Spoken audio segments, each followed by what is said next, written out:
Formulating the collision terms correctly. I tried to say just a few things about that, but I could spend my entire lecture today talking more about really how to capture the collision processes of quarks and gluons in weakly coupled hot QCD correctly. And I think it's nice stuff, but I'd like to talk about something else today. But I think there were questions at the end that were promised to be answered this time. So let me put one thing up on the board and then ask for final questions on that portion. Let me put up on the board, though, at least, I said all these words, I should at least show you some results. So let me show you some results for real QCD with, I'll just choose 3 flavors of light quarks, which is relevant for a wide range of temperatures. And, well, okay, dimensionally, viscosity has to go like T cubed. I argued that it is inversely dependent on the strength of the interaction, like 1 over g to the 4th, where this is really a running coupling, which evolves with the temperature scale according to asymptotic freedom. But it's not quite that simple. There's logarithmic dependence. There's terms which depend on the logarithm of the ratio of the temperature to what I could call the Debye mass, or the inverse of the Debye screening length. And in this theory, the square of the Debye mass asymptotically is just 3/2 g squared t squared, which means that ratio t over md looks like 1 over g. So if g is truly small, then this logarithm is substantial. That's just a start of a whole series of inverse logarithms.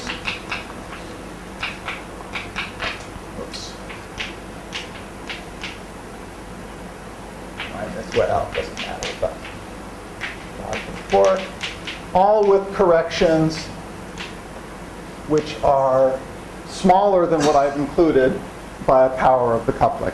Is it 2.4, the second term? Yes. Do you want t cubed or t to the 4? I really want t cubed because I just chose to put this factor of 3 in the logarithms.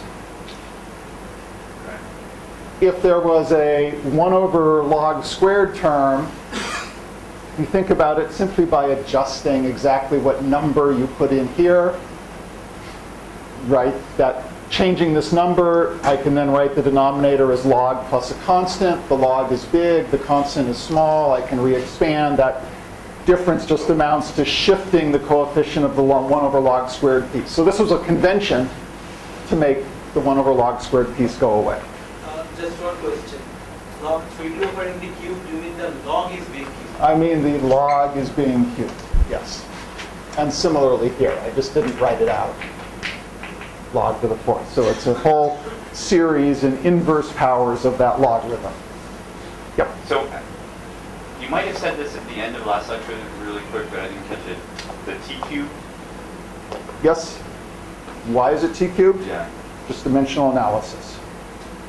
So, Energy density.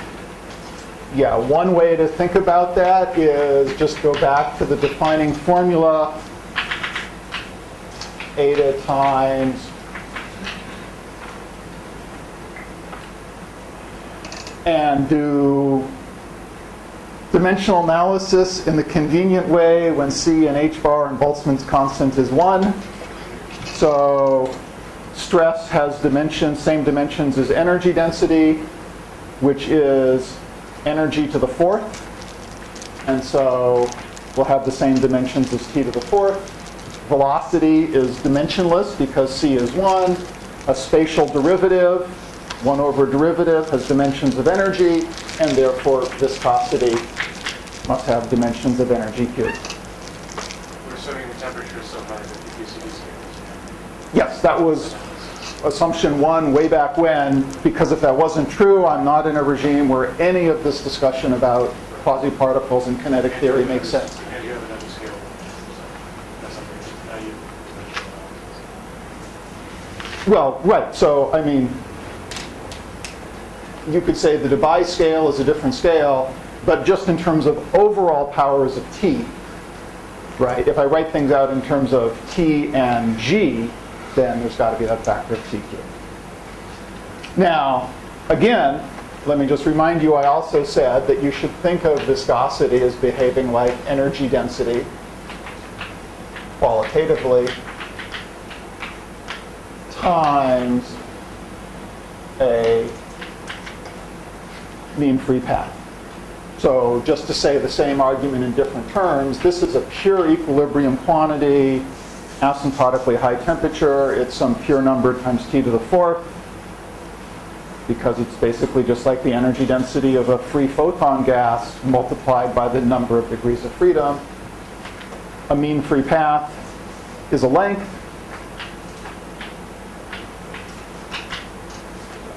Goes around.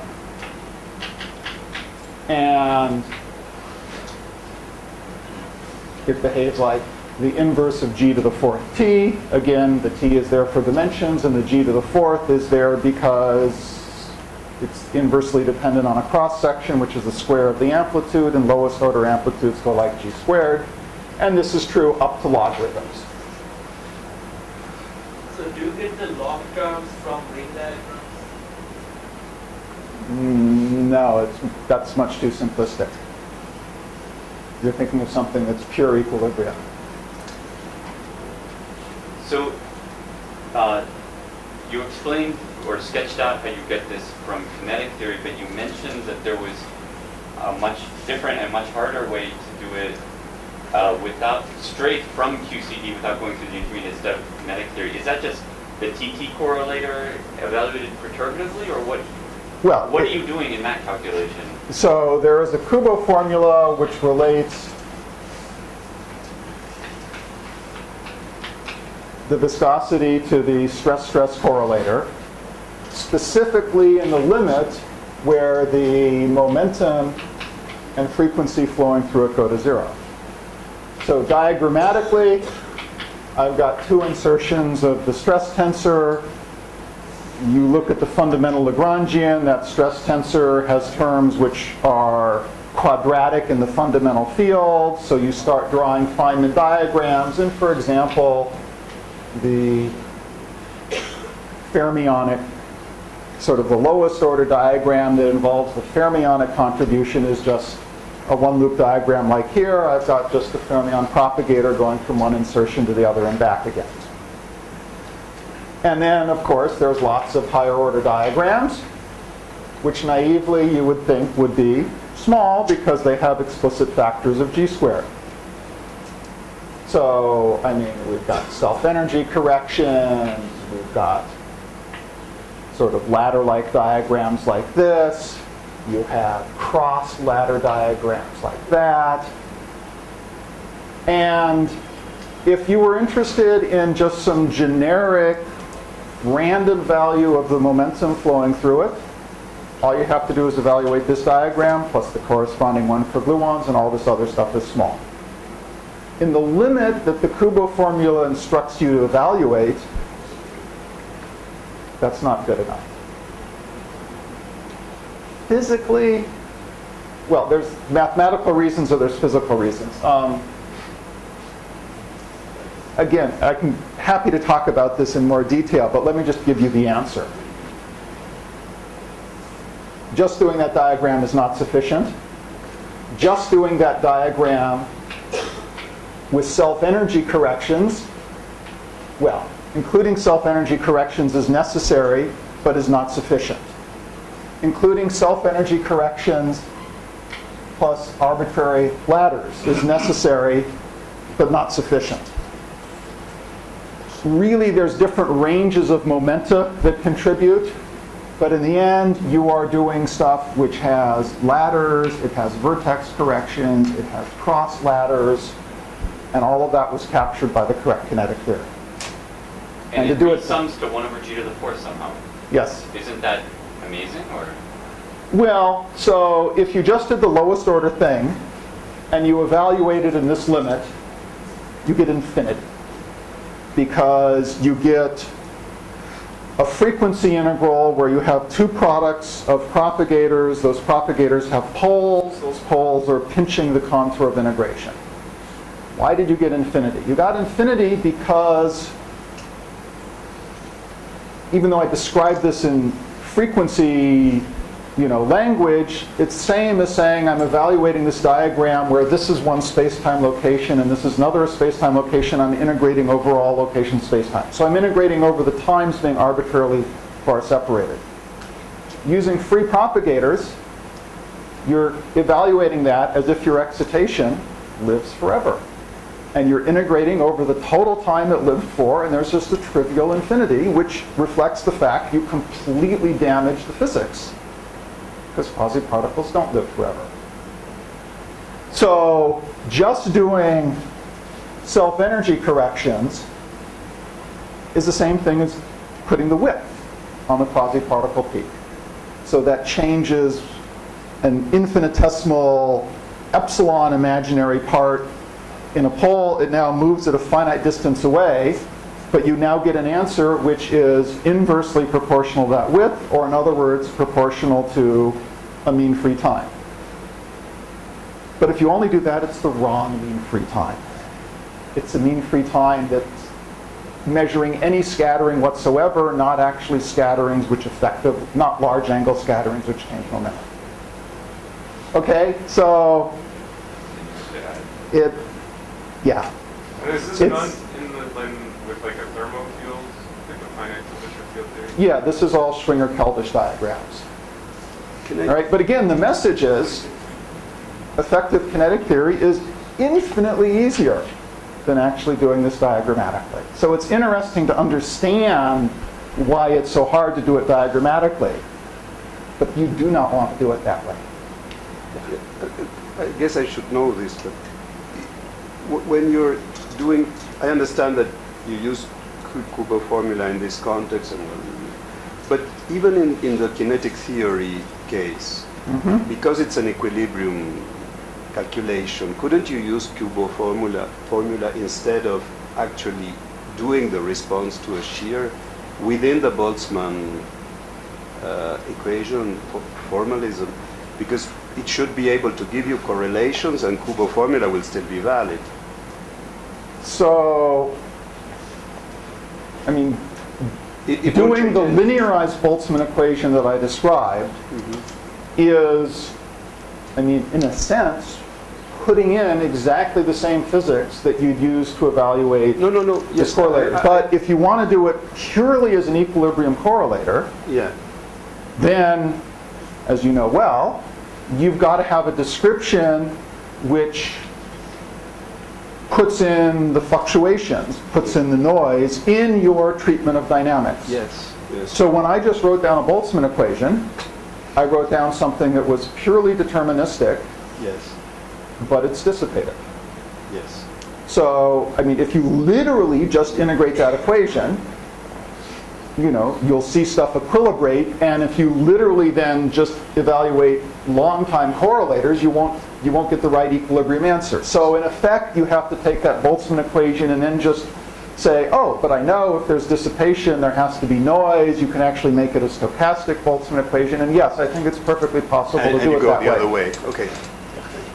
May I add a comment here? So, Kubo expression, of course, is perfect. This is the exact expression. But you need a way to evaluate it. Right. And if you want to do it at low density, you do it by solving the Boltzmann equation. So there's no contradiction. Exactly. Provided you add the noise. But it's easier to do it by then just I doing... understand. No, it was just a matter of principle. Two examples that you can calculate exactly. Okay, so I just want to... Few easy examples that you can calculate. Exactly. I just want to reiterate that this entire discussion was predicated on saying you had a weakly coupled theory, which you think makes everything easy, but I mean, as this discussion shows, that's not really true, and that's really related to the fact that it turned out that many different distance or energy scales were important, right? The inverse temperature was a typical thermal wavelength. That's an important scale. But so is the device screening scale, which differs by a ratio that is very large if the coupling is very weak. There is important physics at the scale of g squared t, or its inverse, if I want to call it a length scale. That's actually when magnetic fluctuations become non-perturbative. What came up in this discussion was there's important physics at a scale of g to the fourth t up to logarithm. So, weak coupling, which you think makes everything easy, can actually give you a complicated multi-scale problem. And that's where it's non-trivial to formulate an effective theory that correctly captures all the physics. Yeah? Frequently, the ratio viscosity to molecular density is quoted. So, do you have a result for that?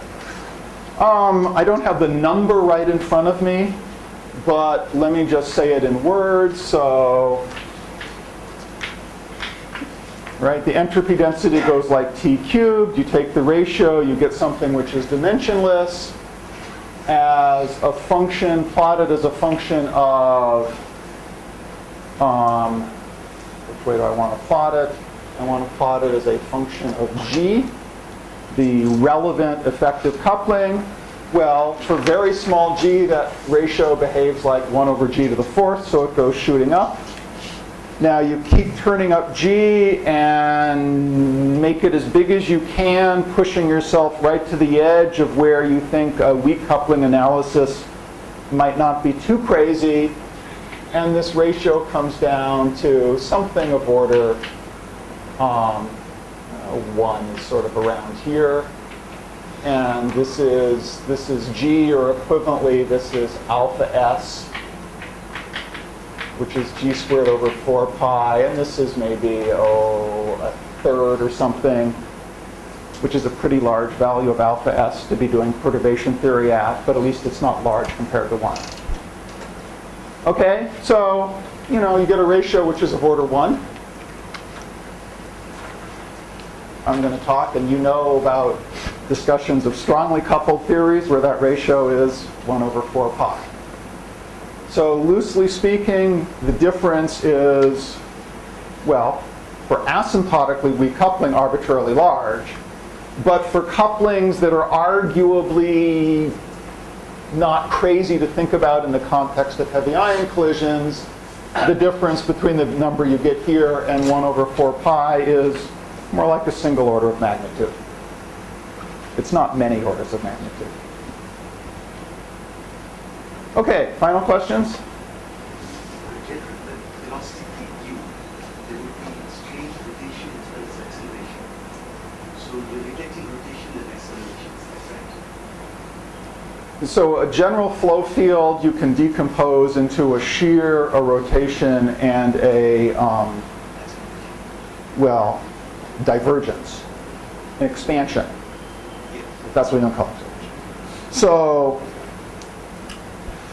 I just focused on the response to shear. You can look at the others. If you focus on the response to expansion, this is what you do to calculate bulk viscosity. Rotation is a different story. There's not an independent transport coefficient which is somehow telling you how flow fields with rotation relax. That reflects the fact that you can have equilibrium solutions that rotate. That's sort of a separate discussion.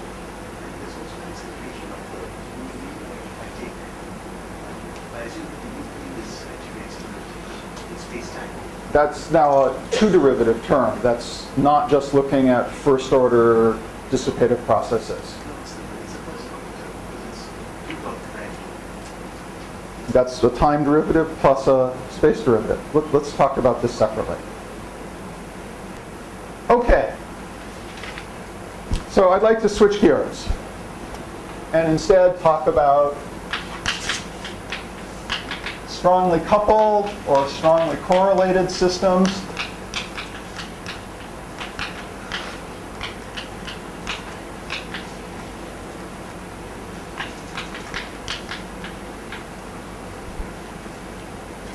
And there's various examples of such systems, which I'm hoping most of you have heard of, or at least some of the examples. Such systems are believed to include high TC superconductors. They include talking about physics of trapped atomic gases when you use magnetic fields to tune the scattering length of your atoms to the limit where that scattering length diverges. These are sometimes referred to as unitary atomic gases. And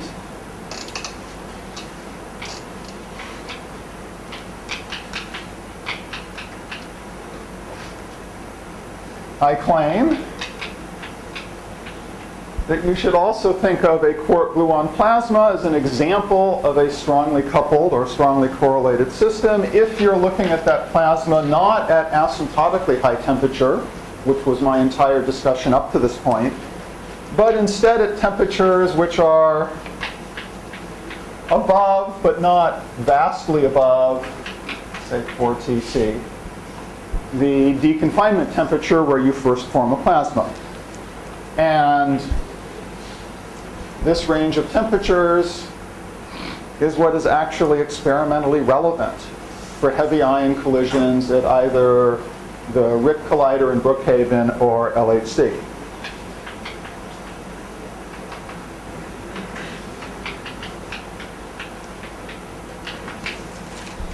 What is the value of TC? About 160 MeV. Is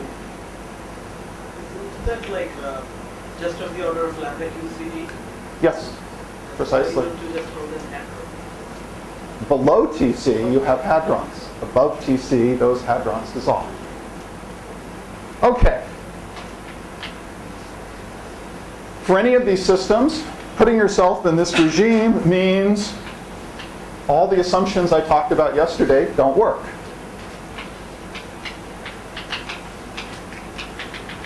No good quasi-particle description, which means no simple weak coupling approximation.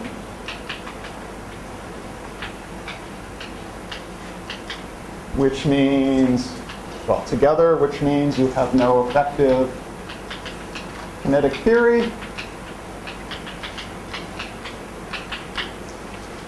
All of which means you have almost no useful calculational tools that are relevant for such theories.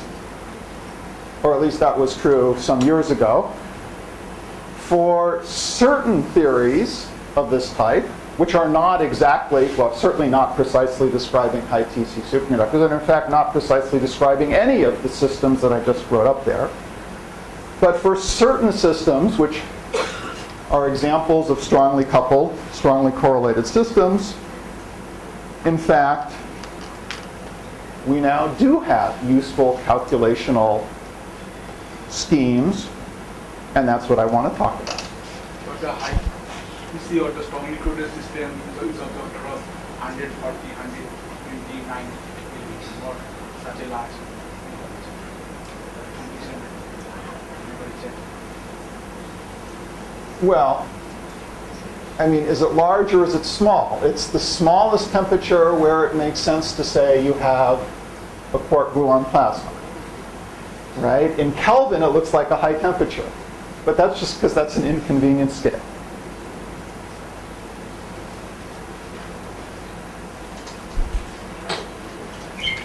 Okay, so as I just said,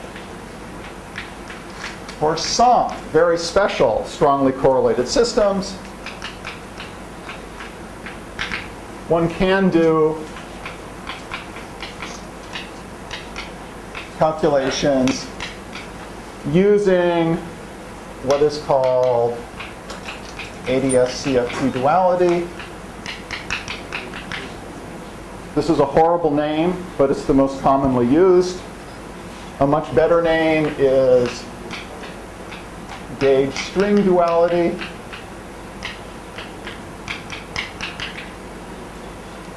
Both of these are kind of long. A shorthand name, which is increasingly common, is holography, which you should not confuse with making real holograms on film, but it's sort of a buzzword, which I will talk about in a bit. You should think of all of those as just synonyms. They mean the same thing. And they're all based on a discovery that certain rather special non-Abelian gauge theories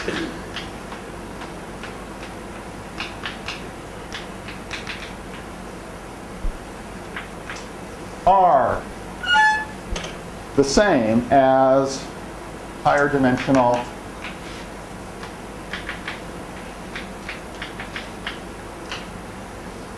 gravity or string theory.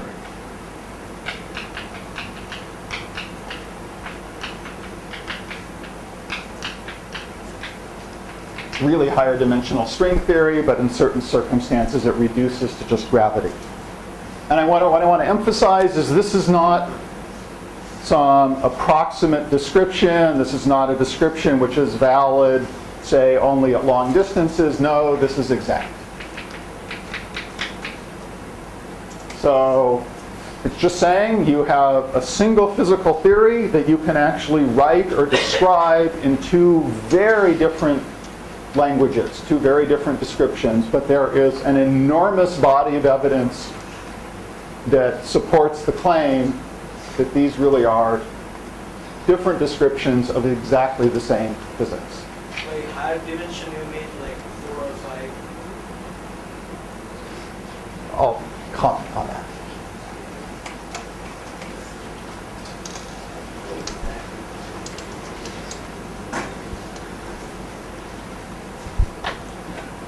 That something actually I am not in this field. Would you be kind enough to explain one or two sentences on the wasting quality or the what is the I'm going to spend the next 10 minutes on that. Okay, there are a variety of theories where this assertion is true.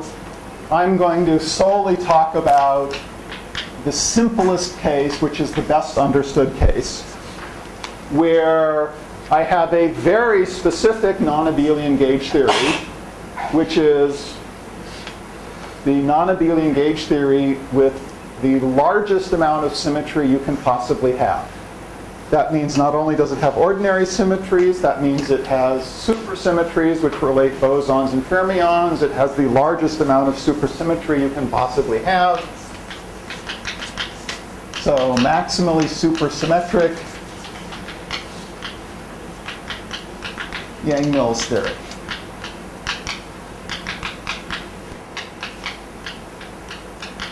Which, to give it a shorthand, slightly shorter hand, is known as n equals 4 super Yang-Mills theory. N equals 4 is because there's really, in a sense, 4 independent supersymmetry transformations one can do.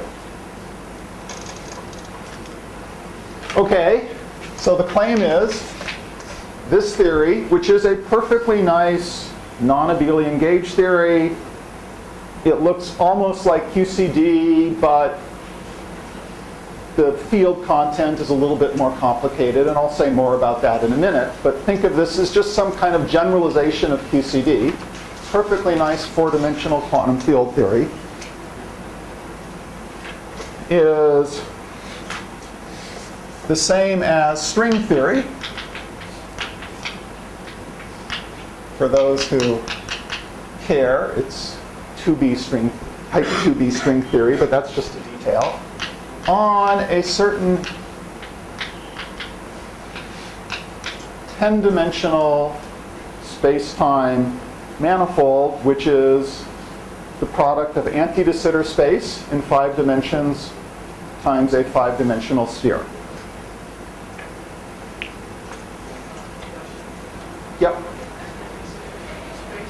Patience. I'll get there as soon as I can. But I want to get some things up rolling forward first.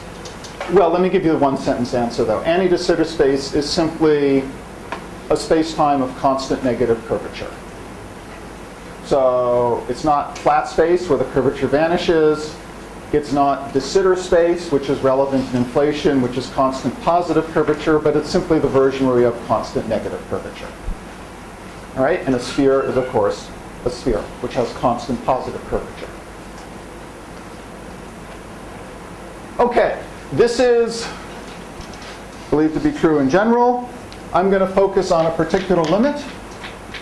In this maximally supersymmetric Yang-Mills theory, the strength of the interaction, unlike in QCD, doesn't run. You just can pick it. You can pick it to be small, you can pick it to be large, it's whatever you want. I'm going to pick it to be large. And look at this theory in the limit of strong coupling. Now, I should have said here somewhere, and I forgot to write it up there, I'm looking at this theory where the gauge group is not SU3 like it is for real QCD, but I'll just generalize it to SUN, NC. NC is the number of colors.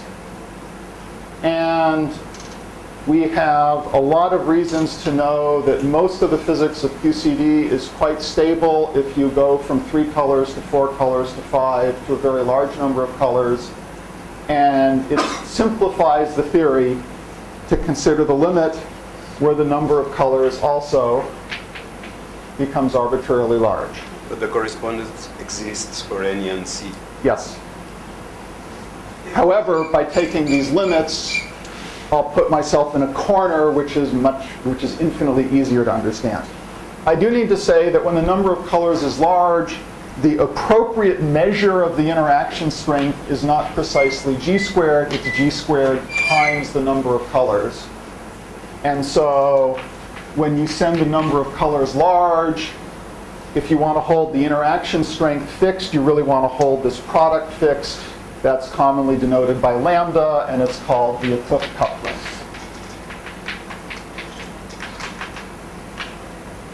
This is the conformal theory. Yes.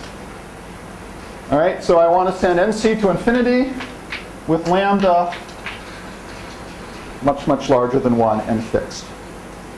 And the point of this limit, for reasons I'll try to sketch, but basically I'm just saying, believe me, by taking the combination of limits, I don't actually have to do string theory, which is too hard, in this supergravity, but that's just a detail.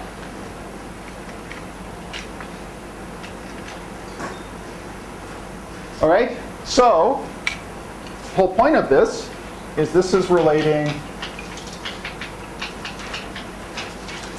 a strongly coupled quantum field theory. So you can't get much more complicated than that. I want to think about similar physics, non-equilibrium physics, departures from equilibrium. So it involves all of non-equilibrium statistical mechanics and all the sort of thermal physics people have been talking about. It's an honest-to-God quantum field theory, and it's strongly coupled. It's hard to have something that's more challenging than that.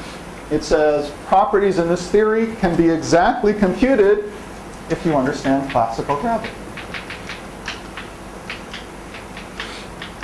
Admittedly, classical gravity not in 4 dimensions, but actually in 10 dimensions. But for everything I talk about today, the fact that this is a 5-dimensional space-time cross in S5, nothing interesting will be going on with that S5. So having said it's there, for everything I talk about today, you can just ignore that S5. So effectively, we need to understand 5-dimensional gravity. For S5, you get another line more. Sure. Yep. Those energy gaps, well, sending lambda to infinity is precisely what lets you decouple all the heavy Kaluza-Klein modes.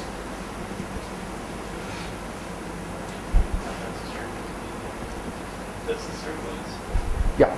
The Kaluza-Klein mode is never heavy. Excuse me, you're right, I said it wrong. Lambda lets me couple this. String modes, the Kaluza-Klein, that's set by the radius of the S5, which I haven't talked about yet, which is large. My apologies, thanks for correcting. Okay, before I say more about the gravity side, which I'm getting to as soon as I can, I want to say a little bit about how this field theory, n equals 4 super Yang-Mills, compares to QCD.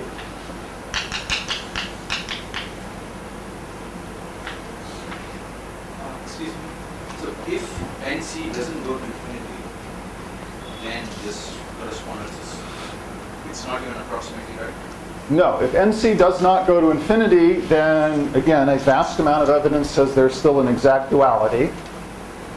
However, if NC is not sent to infinity, I've got to remove that word classical. So really it's an equivalence to full string theory, which contains full quantum gravity, which really has quantum fluctuations of gravity, of the geometry. Sending MC to infinity makes those fluctuations small, and then lets me do classical gravity. That's funny, right? Because in that case, if it's the full string theory with everything, I mean, isn't solving QCD easier than solving that? Probably. But anything which involves physics in this limit, the great thing is all I need to understand is classical gravity. Now, you may think of doing Einstein's equations as not being easy. You may think of them as doing them in 5 dimensions as being probably harder than in 4 dimensions. You'd be correct, but it's still classical physics. It's partial differential equations. It's not unitary evolution in an infinite dimensional Hilbert space. So it's enormous progress. There are certainly cases also where the leading over n corrections in the world are computable and interesting. And Absolutely. a lot easier than Absolutely. And they're generalizations of this story which the experts know about. I'm just trying to talk about the simplest case. Okay, QCD. What do you know about it? It has gluons. In terms of how those gluons transform under gauge transformations, one says that they transform under the adjoint representation. For SU3, that's the same thing as saying there are 8 different types of gluons. It says you can view them as a trace, you can package them in a traceless 3x3 matrix. N equals 4 super Yang-Mills. Important thing is, exactly the same gluons. It's exactly the same sort of gauge field. Nothing changes there whatsoever. Of course, QCD also have quarks.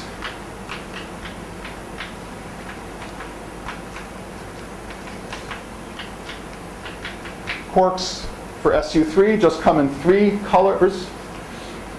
That's the same way I can say that a little more fancy, is saying quarks transform under the fundamental representation of the gauge group. And to go from QCD to n equals 4 super Yang-Mills, I changed that. I still have fermions, just like quarks, but instead of being in the fundamental representation, they're in the adjoint representation. And in addition to having some adjoint representation fermions, there are some adjoint representation bosons, which are just spinless scalar particles. Over here in QCD,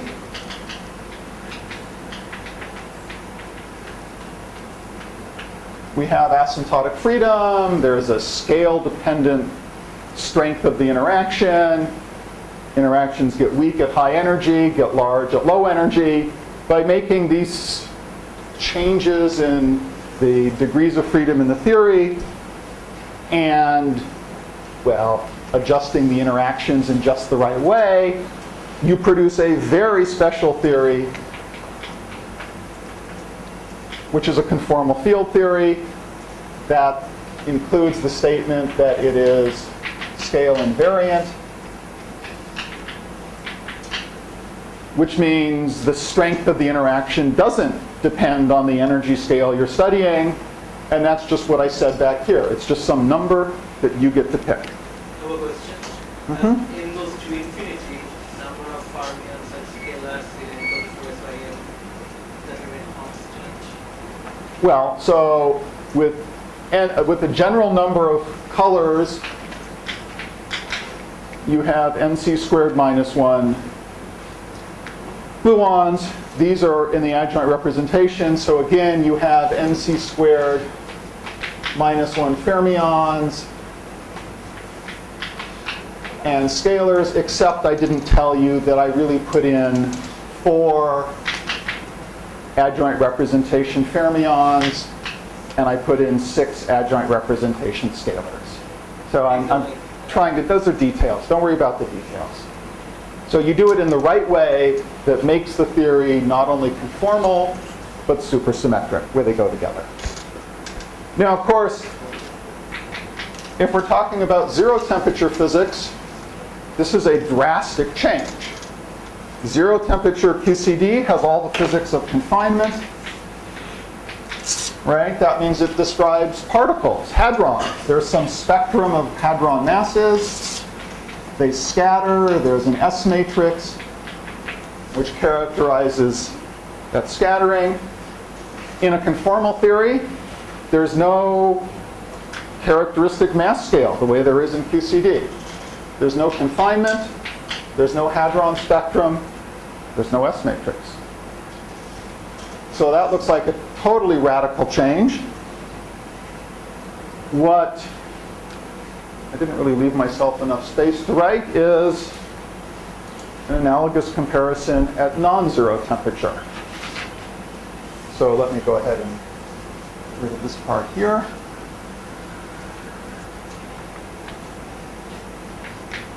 In QCD, at temperatures higher than the deconfinement temperature, I've already talked about how you have a quark-gluon plasma. Think of it just like an electromagnetic plasma, except, well, you have non-abelian interactions.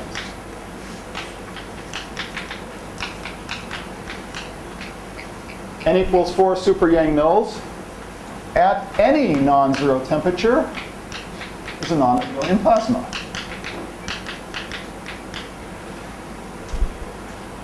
All right, QCD plasma has the physics of device screening. It has a finite spatial correlation length. Call it psi, finite.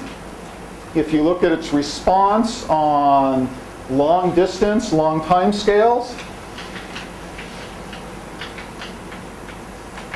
it looks like a fluid with viscosity and so on. It has all the physics of neutral fluid hydrodynamics. N equals 4 super Yang mills. Point is,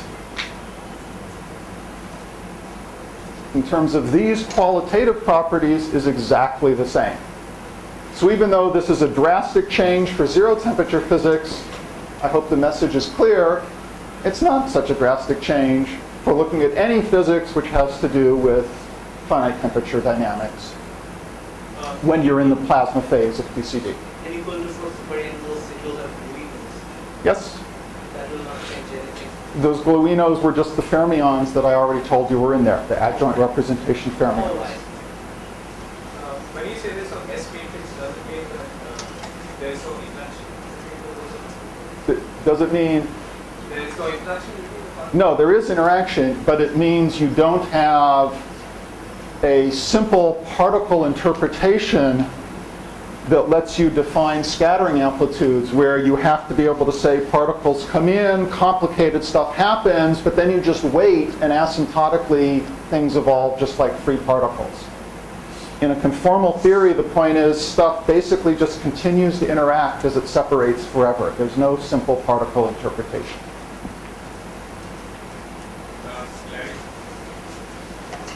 Uh-huh. So conformality, probably I have to go beyond IISc or something. I mean, so there's also a point about comparing the conformal characteristics. Well, I have more significantly beyond this.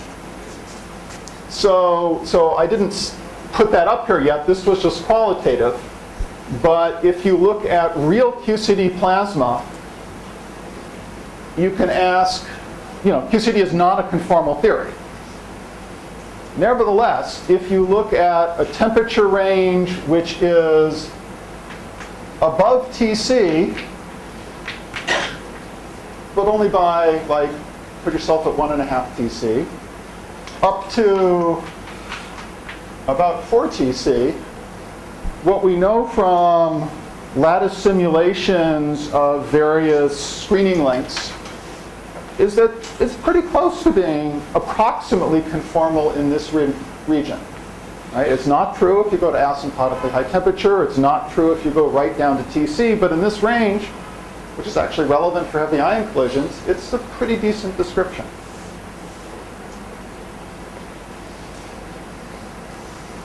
Okay. So that's the field theory side. Now let me talk more about the gravity side. I already said I wasn't going to say anything more about the S5. I need to say something more about ADS. So let me just write down a metric. There are many different ways of choosing coordinates and writing a metric for any de Sitter space. So I just picked one which I find convenient to start from.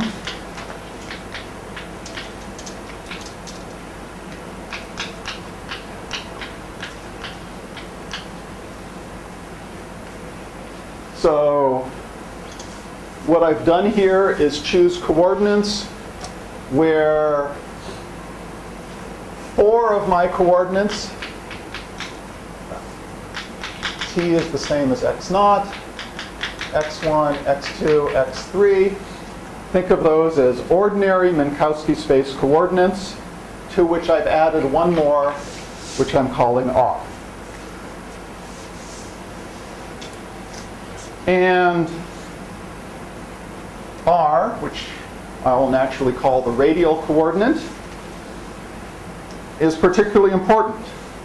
So as R goes to infinity, there's really a boundary on this space-time.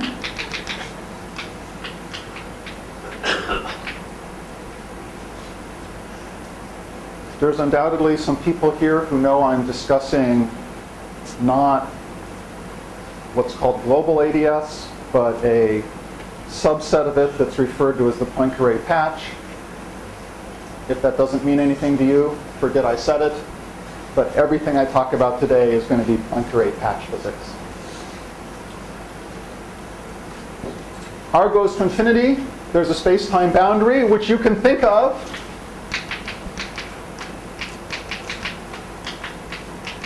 as if ordinary Minkowski space is sitting out there at the boundary. Just the way you think of the boundary of the sphere at infinity being like a sphere, there's a sense in which you can say ADS5 has a boundary which looks like ordinary Minkowski space. I'll draw lots of pictures where I have the radial direction varying in one direction. There it is. Let's say this point is infinity. So I can imagine that I've got some 4-dimensional boundary sitting out here, exactly what I called Minkowski space.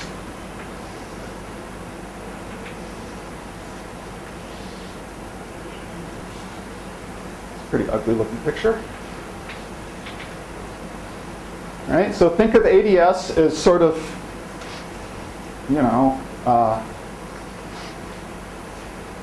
kind of like a pyramid that I tipped on its side, right? You can go inward from the boundary at any point in Minkowski space sitting out here on the boundary. You can go inward to smaller values of R.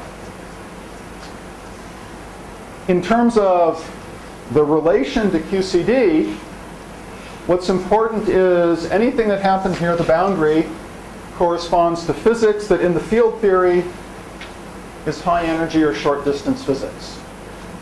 Anything that happens far from the boundary, or deep in the bulk, as I will call it, in the field theory corresponds to large distance or low energy physics. So in a very direct sense, this duality is giving you sort of a geometric encoding of the normalization group, where physics that happens at different energy scales is being mapped to physics which literally happens at different places in this 5-dimensional description. Okay, ADS is a solution to Einstein's equations with a cosmological constant. That's how you get constant negative curvature. And that cosmological constant, I introduced a scale, capital L here, which is just related trivially to the cosmological constant. So think of L as the radius of curvature of this constant negatively curved space.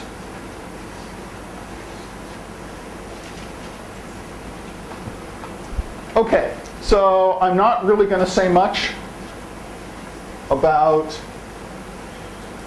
why this duality exists, why you should have expected it to exist, what's the evidence that supports the claim that it's true. R equals 0, is that also exact? No. So R equals 0, you should think about this as pinching off at R equals 0. And I don't need it, so let me not say more about it right now. What was L is just a length scale, which is equivalent to just picking a value of the cosmological constant, which is appearing in Einstein's equation that says the Einstein tensor plus the metric times cosmological constant equals 0. So you have matterless Einstein's equation, right? Yes. All right, so a duality says questions you ask in the field theory can be related to questions you ask in the gravity side or vice versa. So there's got to be some dictionary that relates quantities on those two sides. And let me put up here just a few items from that dictionary. So the gravity side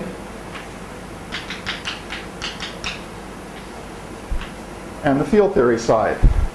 So I just said that L is the curvature radius.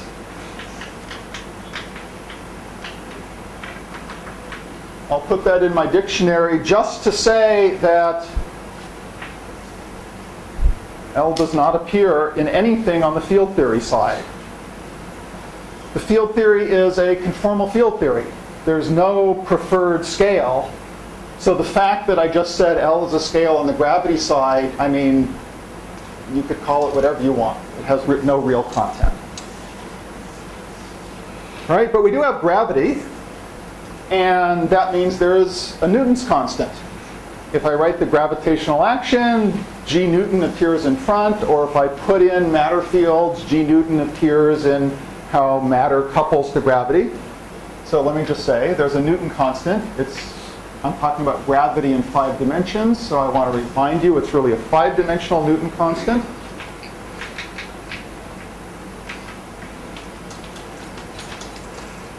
And over on the field theory side, well, this is L cubed over NC squared. A Newton constant, again in units, of course, H bar equals C equals 1.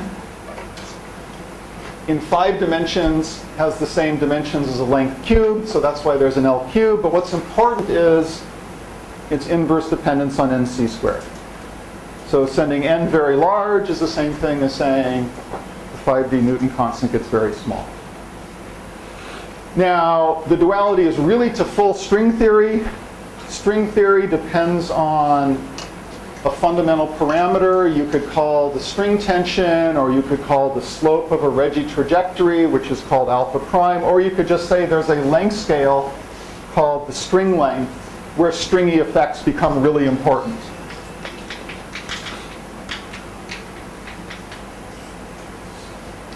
And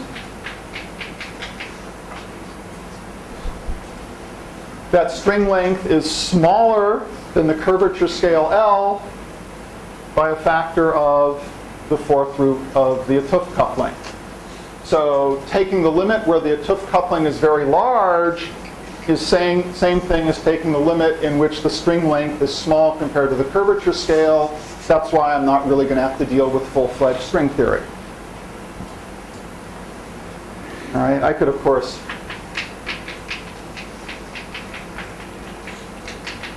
just package that same information like that.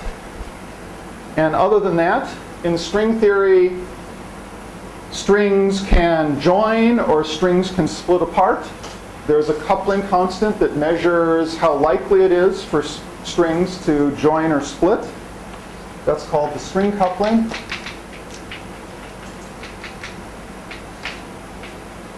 Denoted GS. And this is the same as the Yang-Mills coupling squared over 4 pi. And I erased it already. I said I wanted to send NC to infinity with lambda fixed much, much larger than 1. And lambda is the Yang-Mills G squared times NC. Well, if lambda is fixed and NC goes to infinity, that means G squared Yang-Mills actually goes to 0. That's why the string coupling in this limit is small. So I have weakly coupled string theory. The duality is relating a strongly coupled field theory to a weakly coupled string theory. Is GS related to the string length? No. They're two different issues. GS is related to what the dilaton is doing. Let me look that up there.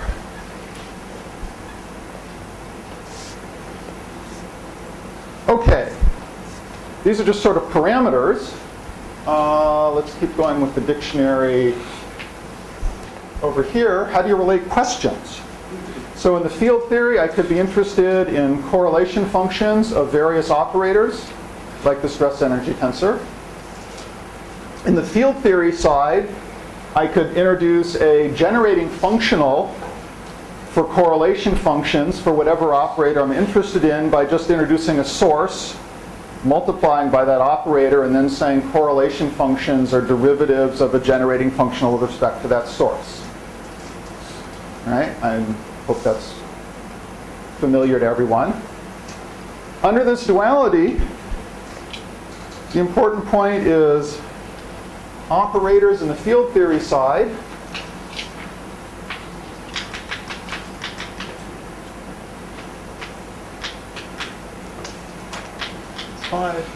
So operators over here that you're interested in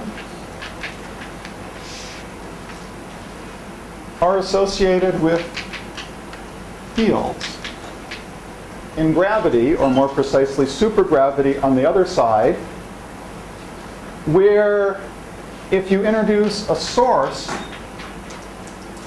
for some operator, so pick some operator O, imagine writing a generating functional where I have some source J, so it's like I put into the action, into the functional integral, the exponential of J dot O. This operator will be associated with some field, call it phi just for some generic name of a field. That will be a field on this 5-dimensional geometry. The point I want to emphasize is the limit of that field on the boundary is effectively the same as the source J. So information about correlation functions of operators you're interested in will be related to first saying what field does it correspond to on the gravity side, and then interpreting the gravitational action, view it as a functional of the boundary value of those fields, and that really will be the same thing as calculating the generating functional of a source coupled to the operator you're interested in.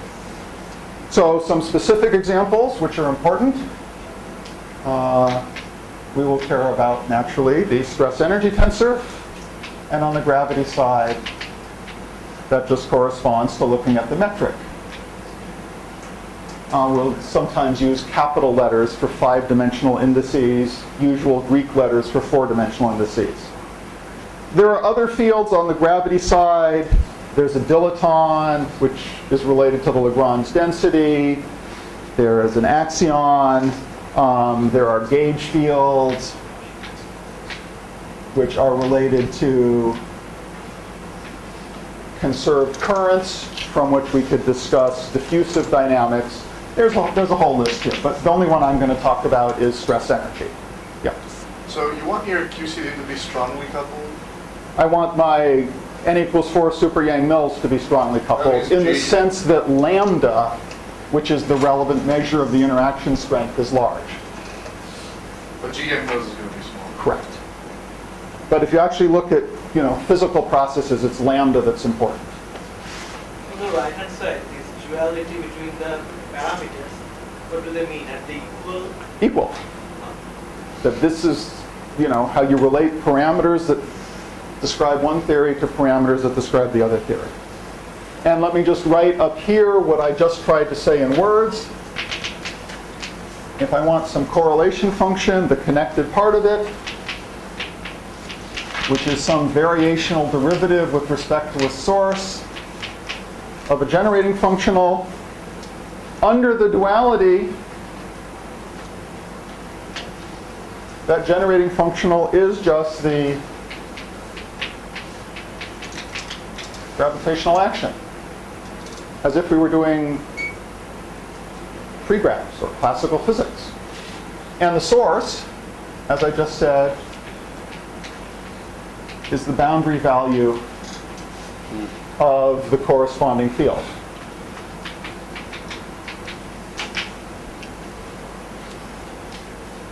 Okay.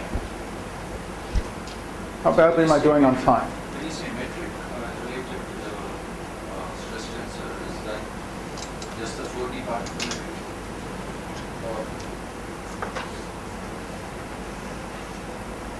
In You write GMN there. Is that GD mu or is that? it's effectively a 4-dimensional piece of it, but that's a coordinate-dependent statement. That's a detail. So is it like saying that your expectation values are kind of the response of the gravity field to a small perturbation in the boundary condition? Precisely. And so it's, if you want the expectation value, it's just the first order response. Yeah. If I want to do a correlation, 2-point correlation function, I've got to do second order response, but it's precisely what you said.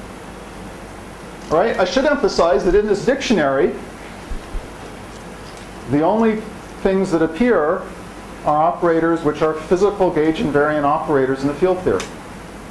This duality lets you say nothing about gauge-dependent fields, quantities for which you'd have to talk about gauge fixing on the field theory side.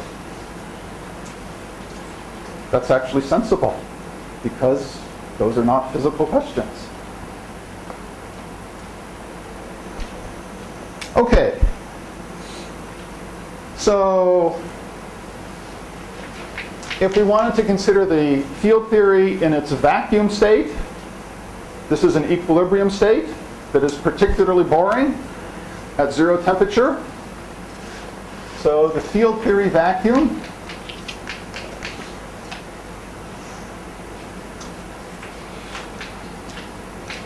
corresponds to pure anti-de Sitter space. I won't say anything more about that because that's boring. If I want to consider the field theory in equilibrium at some non-zero temperature,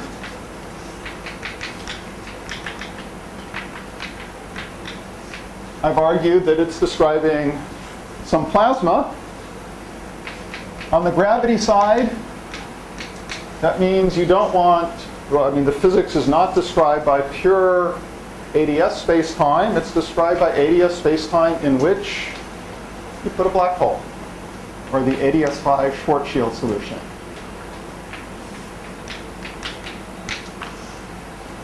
And that reflects the fact that what you mean by temperature in field theory or sort of ordinary everyday terms translates precisely to what you mean by temperature associated with the black hole horizon, a la Bekenstein and Hawking.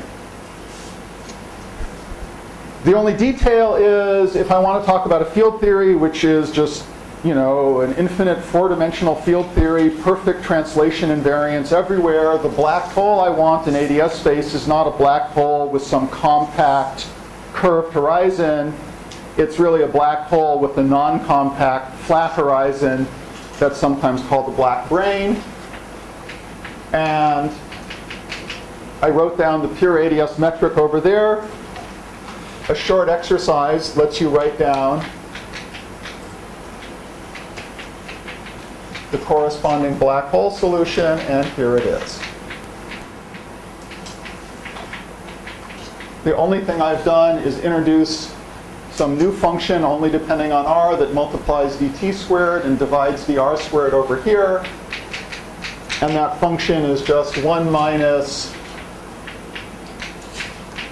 some number over r to the fourth. So this is putting a horizon in the geometry at a radial position that I've called RH.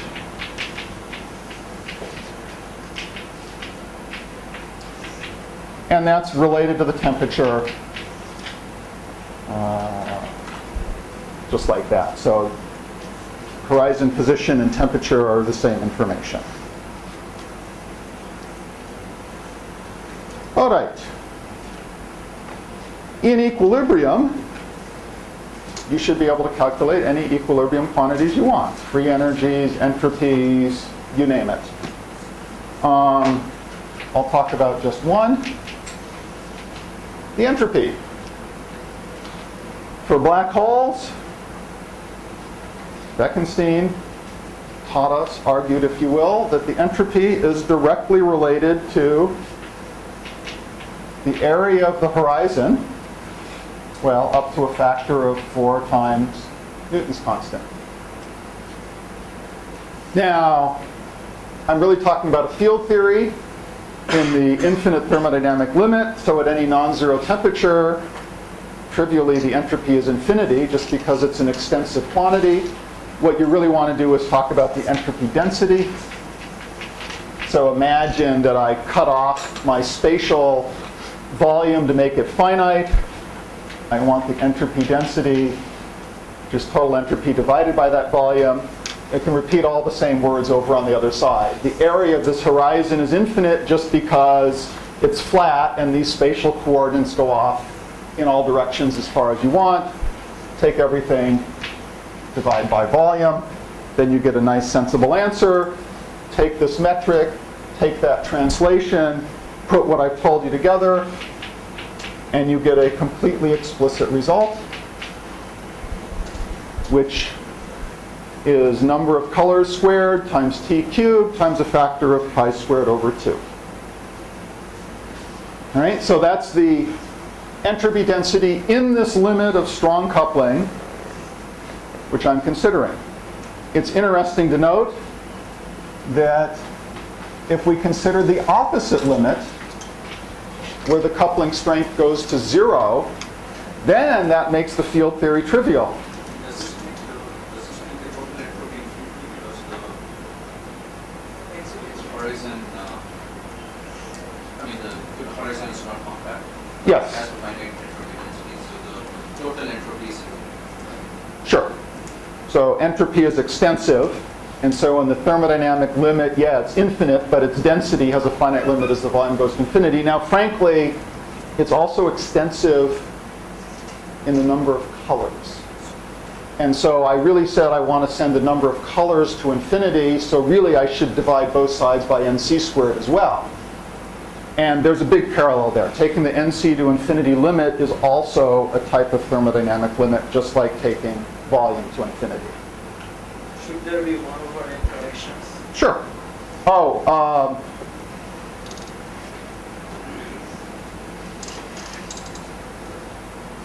yeah. certainly. But I'm in the limit of n being large. I'm paying no attention to subleading 1 over n suppressed corrections. So, well, so this result, which is the entropy density at lambda equals infinity, turns out to be precisely 3/4 of the entropy density at 0 interaction strength. Kind of curious.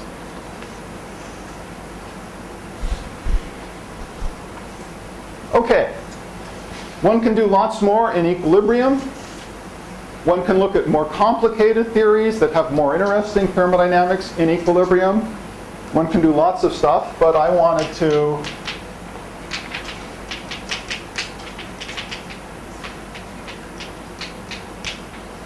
talk about non-equilibrium response, and I was hoping to talk about 3 things, although what do we make it to it is not clear.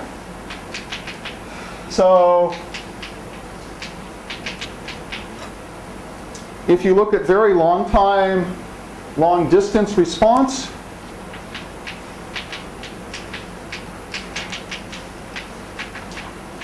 I already said this should be described by hydrodynamics, and so a natural question is to say, well, what are the appropriate parameters? In particular, what are the viscosities, either shear viscosity that Kubo would tell us is related to a correlator like this, or bulk viscosity, which turns out to be related to a correlator that you could write in terms of the trace of the stress energy tensor.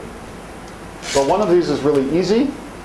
This is a conformal field theory. In all conformal field theories, the trace of the stress energy tensor vanishes identically, so there's no bulk viscosity. But there can be shear, and there is shear viscosity. So what is it and how do you calculate it? I was hoping to talk about that.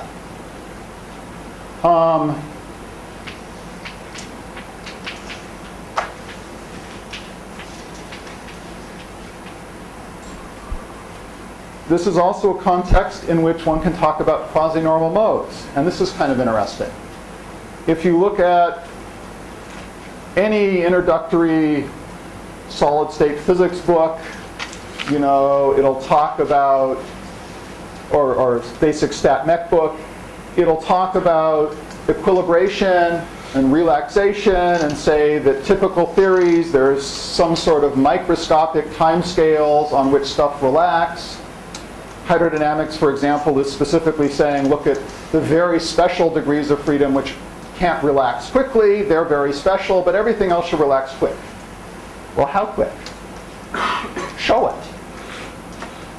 Right? In this theory, you can really do the analog of just saying, oh, you know, ping the theory a little bit. Just sort of kick it a little bit and ask, how does it relax?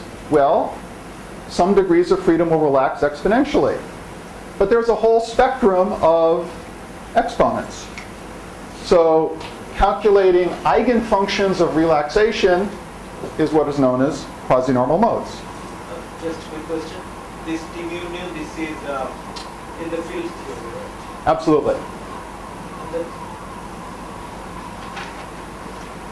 Okay, so out of this will come some spectrum, which really tells you how fast the things relax. You'd expect to have some sort of modes, which I could always write as some sort of complex exponentials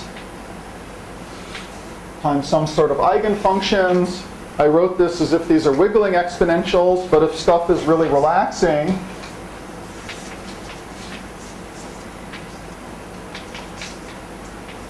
then you should have frequencies for these quasi-normal modes which have an imaginary part.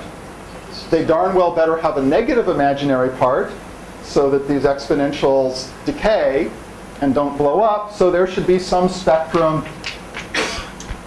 of frequencies in the lower half plane. Yeah. What is the sum equal to? Sorry? The sum is equal to symmetry. This sum is equal just to the response of anything you're interested in. So this could be, for example, the change in some piece of the stress energy tensor. And I have complete spatial translation invariant, so I'm perfectly free to do a Fourier transform in space, but not in time. And then I should have frequencies which can depend on the spatial momentum, which I didn't write. All right, but I just want to capture the picture that this is telling you how some object rings down. Right? These are the different tones and overtones of how something is relaxing. And last, I wanted to talk about what I could call projectile drag. Give me just a moment. For any system of the sort I'm talking about, where I just have, some sort of stuff in the thermodynamic limit. It's a big box. You could be thinking about air or water. You could think about experiments of the sort where you take a pistol, you fire a bullet into a tank of water, and you ask, how does that bullet slow down? Right? What's the drag that this projectile experiences as it moves through this medium? In this theory, we can also really do that. We can shoot a projectile, which I'll choose to be a very heavy quark, into the medium, and if I inject it with some spatial momentum p, that momentum should change, and here's a little first order equation where I've just introduced a friction coefficient. Say, can we calculate that friction coefficient?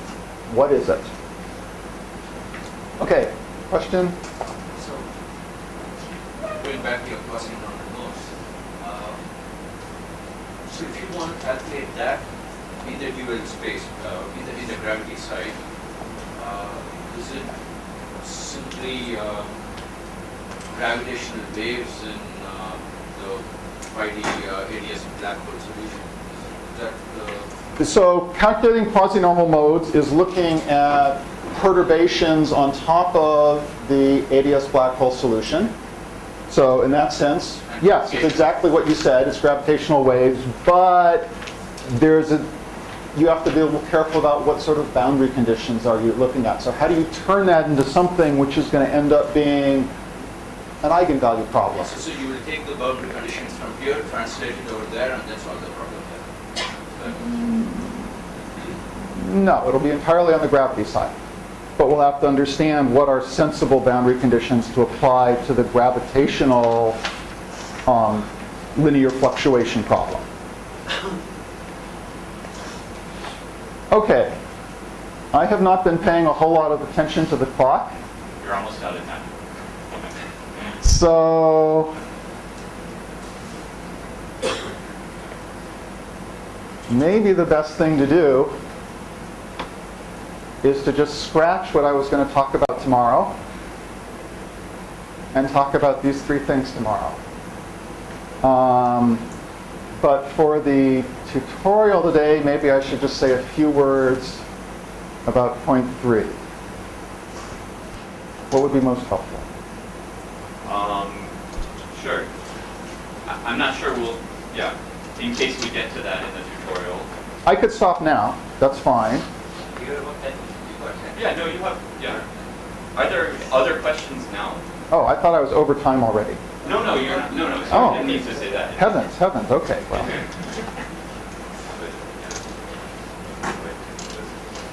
Oh, 10 minutes. I have one question about the setup. You were mentioning that in the experimentally relevant regime, the E looks conformed. Approximately. You can add operators to your CFD on the boundary to make non-conform principle, and at least in some cases, Absolutely. Have people done concrete calculations and show and examine how this changes predictions or doesn't change anything? Yes. Yes and yes, all the above. So How? there are a variety of theories which have more complicated gravitational duals, but in some sense are closer to QCD than the simplest theory. And in particular, there's generalizations which make it non-conformal. One example of that is a deformation of maximally supersymmetric Yang-Mills theory that gives some of the degrees of freedom masses, so obviously makes it non-conformal, but preserves half the supersymmetry, so-called n=2 star theory. And something that one of my students did a few years ago was to simply go calculate various screening lengths in this theory, because you could then compare both to lattice data from QCD and results from n=4. And, it depends on exactly what symmetry channel you look at, but overall, the result was what I hoped for. That screening lengths in this non-conformal theory look closer to the right results of QCD than they did in n=4. There hasn't been too much work along those lines done, though, because all these other theories get more complicated pretty quickly.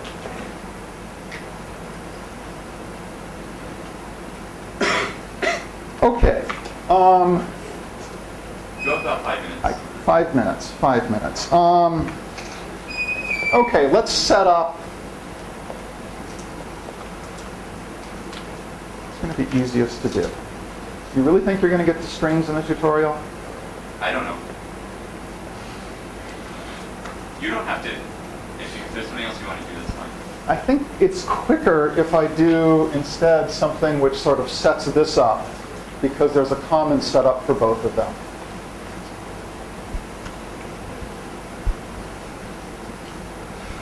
So,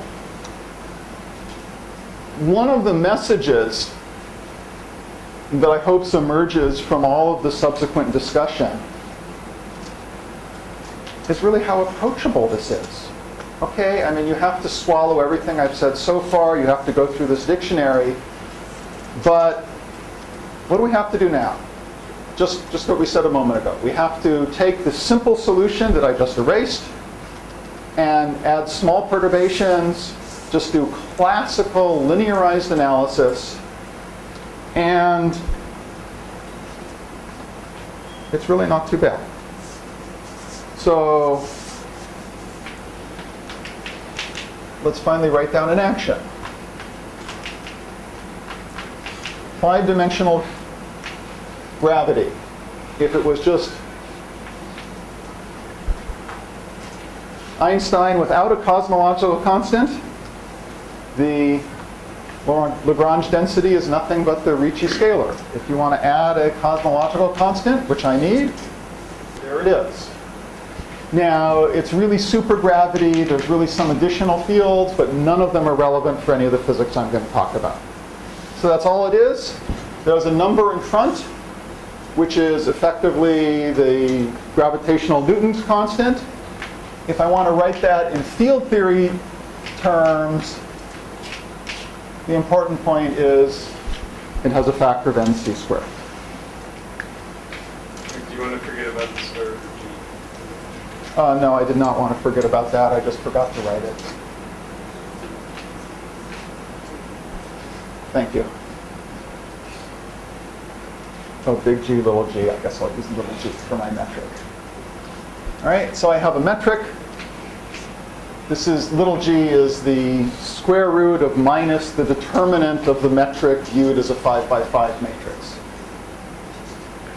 Okay, what is that metric? It's the solution I already wrote down for anti-de Sitter, or the anti-de Sitter black hole, plus some small perturbation, which I will call little hmn.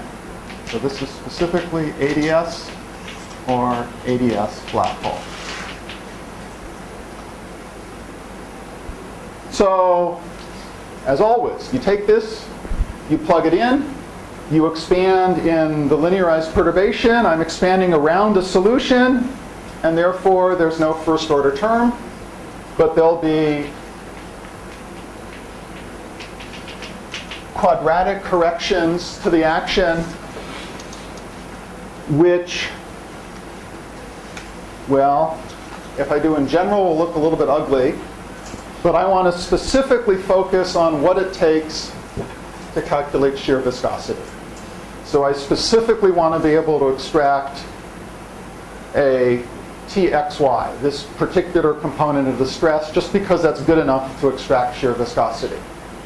That means I need to perturb my metric with just a single non-zero term, which I can call the 1,2 component or the xy component. I'll happen to write it this way. Because I only need a single non-zero component, I'll just call it phi because it looks like a scalar field. And now you do a short exercise, which I'm not going to do for you. You take the explicit form of these metrics. Actually, the only thing that matters is they look diagonal in the coordinates I use. You do this expansion, and the resulting quadratic piece of the action, we integrate over 4-dimensional coordinates, we integrate over r. There's the same square root of minus g. And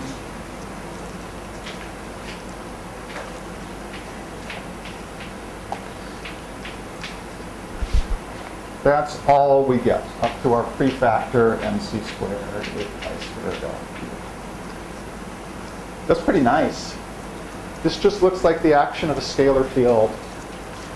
G is the 0th order solution in Yeah, yeah, okay. So yes, G's are now G0s everywhere. So that's it. That doesn't look so bad. That's probably because I chose the simple case of just doing shear viscosity. All right, that gives me a linearized equation of motion, which you can just look at this and read off, because all you do is integrate by parts, just like you always do. So I'm now not going to bother writing zeros on my g's. And that equation of motion is just a derivative of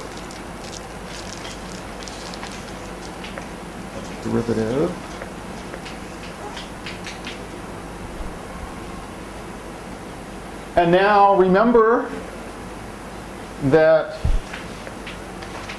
my small perturbation is a function of my 4-dimensional coordinates, which I can separate as t and spatial coordinates x and r. But the solution I'm expanding around has perfect translation invariance in 4 of the 5 dimensions. The only dimension in which I didn't have translation invariance was r. So I can immediately just do a 4-dimensional Fourier transform. Right? So replace time dependence with frequencies, replace spatial dependence with k's, and so this 5-dimensional equation of motion, once I do a 4-dimensional Fourier transform, just boils down to some explicit ordinary, second-order ordinary differential equation in R. So all we have to do is look at that second-order equation in R. I'll write it out tomorrow, and then figure out properties of its solutions which will allow us to extract shear viscosity or quasi-normal modes.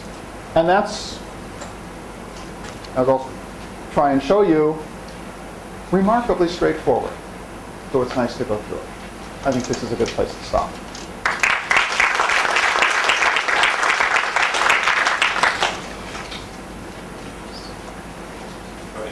I'm confused about the G is the solution with the black hole, the G0, let's say, or your choice. My choice. Do you want to consider zero temperature okay. physics or non-zero temperature Okay, physics? so assume it is with. So the solution with the black hole has still 4 invariances. Is it translation? This is because the black hole is in fact not a point or something like that. Exactly. This is because it has this flat, non-compact horizon. So let me just try and draw, let me draw a simpler picture, which is just the radial direction. Right? So there's a boundary to the space-time at r equals infinity with a black hole. There's some horizon. Imagine my picture here is time running this way, but if you want, there's all the spatial directions, so everything is just completely translation invariant in t in the spatial direction. So, if QCD is approximately conformal in that range of T's that are experimentally accessible, then its bulk viscosity should be close to 0 in that range, because that was a consequence of conformal invariance. Right. So it's small compared to its shear viscosity. Is it measurable? Or With some significant caveats around it, but there are, well, from lattice calculations plus models of the spectral density, you can extract at least an estimate of the bulk or shear viscosity. And for the bulk viscosity, the point is there really is a lot of structure near TC. There's a region where bulk viscosity actually becomes quite big, but then it pretty much dies. Whereas shear viscosity, so that was bulk, shear viscosity, comes up and does stuff, but then, these are divided by T cubed to make the shear viscosity look approximately constant. So, exactly. So if you're too close to TC, conformality is totally absent. But just a little bit above, it's not crazy. So in that conformal window, anything that measures the total number of degrees of freedom, in that, of course, QCD will not match the N-score range. Say that in any ratios of the kind eta/S or something, in which I'm dividing out the total number of degrees of freedom, like how many adjoint from the how many whatever. Mm-hmm. So in all of those quantities which don't see the total number of degrees of freedom, do we sort of see a good agreement? I mean, is the only difference the total number of degrees of freedom? So, first of all, the list of quantities that you can compare is not incredibly long. But you can calculate, so the nicest answers I know to that are screening lengths. But you can actually extract screening lengths from operators that transform in different symmetries. You actually can extract a bunch of different screening lengths. First of all, if a theory is conformal, then those inverse screening lengths, so I'll talk about screening masses, have to just be some pure number times the temperature. So one question you can ask is, to what extent are screening masses divided by temperature approximately flat? And it works pretty well in precisely this window that I told you about for all the different screening masses for which there is decent data.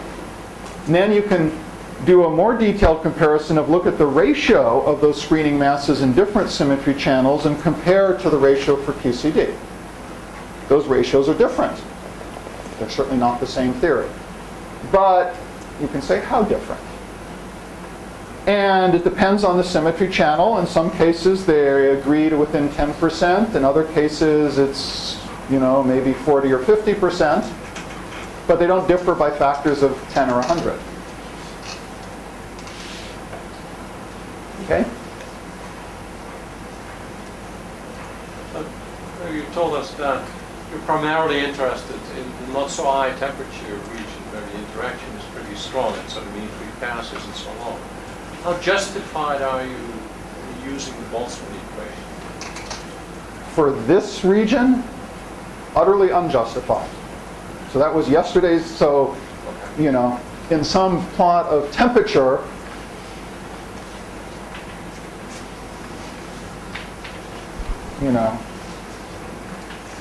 here's TC, here's this range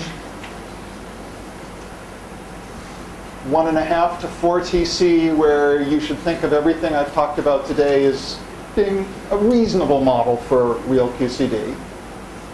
And a few miles out that way on this plot, right, is some region where the running coupling is truly much, much smaller than 1. That was yesterday's discussion. So Boltzmann equation, only good way out there. Real heavy ion collisions are probing the region somewhere down here. You got your transport coefficients.